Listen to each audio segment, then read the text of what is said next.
अभी हाल ही में दुनिया के दो बड़े लीडर्स के बीच एक बहुत ही अहम फोन कॉल हुई है। और पता है, इस एक बातचीत से एक बड़े संघर्ष को खत्म करने का एक संभावित, लेकिन हाँ, काफी जटिल रोड मैप सामने आया है। तो सवाल ये उठता है कि आखिर शर्तें हैं क्या? मतलब एक डिप्लोमेटिक फोन कॉल से शांति का एक रास्ता तो दिखा, पर वो रास्ता जाता कहाँ है?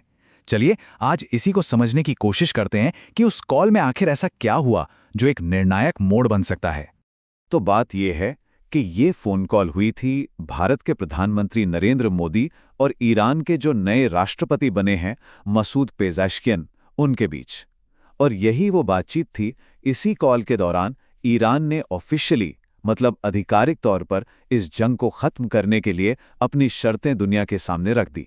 अगर बिल्कुल सीधे सीधे कहें तो ईरान ने अपनी शर्तें सामने रख दी हैं और इन शर्तों को अमेरिका और इजराइल तक पहुंचाने का काम उन्होंने सौंपा है भारत को। मतलब भारत को एक तरह से एक मैसेंजर, एक संदेशवाहक के तौर पर चुना गया है। तो अब आते हैं सबसे अहम सवाल पर। आखिर ये शर्तें हैं क्या? ईरान ने ऐसी कौन सी 3 खास मांगें रखी हैं जो इस युद्ध विराम की कीमत हैं? तो ईरान की 3 मुख्य मांगें ये हैं। पहली, कि हर तरह का हमला, हर तरह की आक्रामकता तुरंत रोकी जाए। दूसरी, भविष्य में सुरक्षा की पूरी गारंटी दी जाए।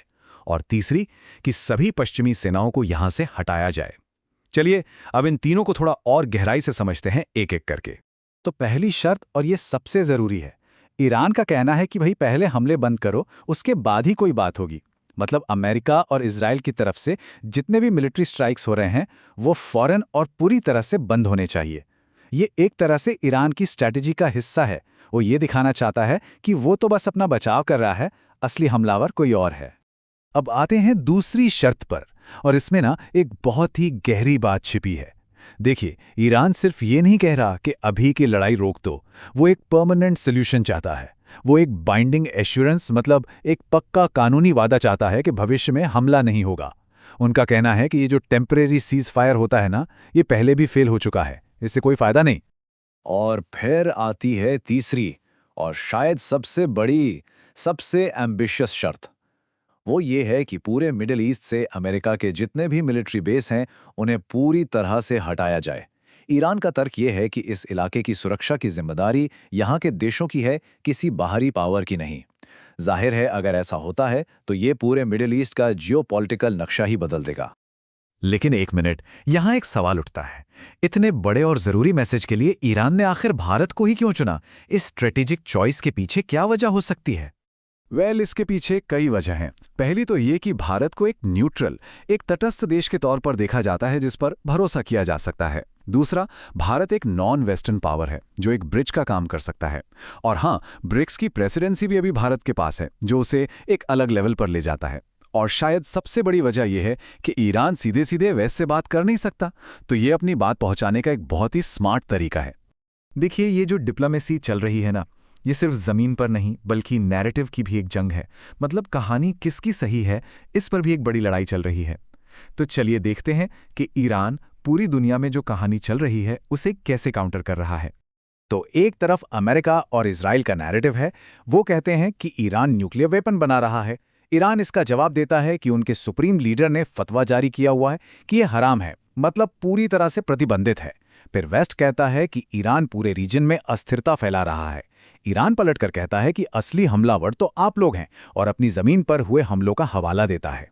और अपने आप को एक विक्टिम, एक पीड़ित की तरह पेश करने के लिए ईरान एक खास घटना का जिक्र बार बार करता है। एक स्कूल पर हुई बमबारी जिसमें ईरान के मुताबिक 168 बच्चों की जान गई थी।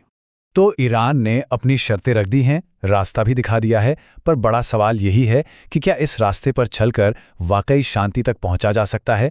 क्या ये सब हकीकत में मुमकिन है? क्योंकि देखिए, बात सिर्फ ईरान की शर्तों की नहीं है, सिक्के का दूसरा पहलू भी देखना होगा। मतलब अमेरिका क्या चाहता है, यूनाइटेड स्टेट्स के अपने क्या लक्ष्य हैं। जब तक हम वो नहीं समझेंगे तब तक पूरी तस्वीर साफ नहीं होगी। और अमेरिका के जो घोषित लक्ष्य हैं वो बिल्कुल साफ हैं। पहला, ईरान के न्यूक्लियर प्रोग्राम को पूरी तरह से न्यूट्रलाइज करना। दूसरा, उनकी मिसाइल और ड्रोन की ताकत को खत्म करना। तीसरा, ईरान के अंदर जो डिफेंस प्रोडक्शन हो रहा है उसे पंगु बना देना। चौथा, हॉर्मुज जल डमरू मध्य, जहां से तेल के जहाज गुजरते हैं, उसे सिक्योर करना। और पांचवा, ईरान के जो भी रीजनल प्रॉक्सी नेटवर्क हैं उन्हें तोड़ना। अब आप खुद देखिए, दोनों तरफ के लक्ष्य एक दूसरे से जमीन आसमान का फर्क रखते हैं। और यहाँ एक बहुत ही दिलचस्प बल्कि चौंकाने वाली बात सामने आती है। एक तरफ अमेरिका ईरान की ताकत को कम करने में लगा है और दूसरी तरफ ईरान ने हाल ही में एक मिसाइल लॉन्च की जिसकी रेंज निकली 4000 किलोमीटर। ये पहले के अंदाजे से बिल्कुल डबल है। और इसी को लेकर ईरान एक बात कहता है, स्क्रिप्ट वही, मंच अलग। वो इस पूरी लड़ाई की तुलना वियतनाम वॉर से कर रहे हैं। उनका कहना है कि अमेरिका कागजों पर और मीडिया में जीत का दावा तो कर रहा है, लेकिन जमीनी हकीकत वो कुछ और ही है। तो आखिर में हम उसी सवाल पर वापस आते हैं। एक तरफ इतनी बड़ी मांगे, दूसरी तरफ इतने अलग लक्ष्य। तो क्या ये सच में शांति का कोई रास्ता है, या फिर ये एक ऐसे लंबे गतिरोध की शुरुआत है जो पता नहीं कब खत्म होगा? इस पूरे संघर्ष का भविष्य शायद इसी सवाल के जवाब में छिपा है।